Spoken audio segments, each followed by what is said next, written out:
मन कान यरजू लिक़ा अल्लाह फ़इन्ना अजलल्लाहि लात, जो कोई भी अल्लाह से मुलाकात का उम्मीदवार है मुतमईन रहे, वो वक्त आकर रहेगा तुम्हारी रब से मुलाकात होगी, वो सब के सब अल्लाह के साथ मुलाकात करेंगे। ये मोहब्बत अल्लाह की।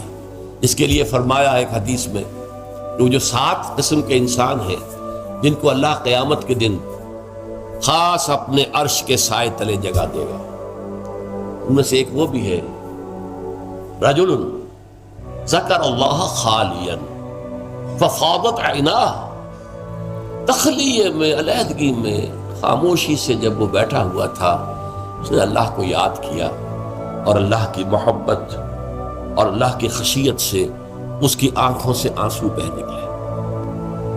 ये अल्लाह का हिज्र है। ये जो जिंदगी है ये अल्लाह से हमारे एक हिज्र का जरिया, पर्दा पड़ा हुआ है हमारे और रब के दरमियान, गैब का पर्दा पड़ा हुआ है।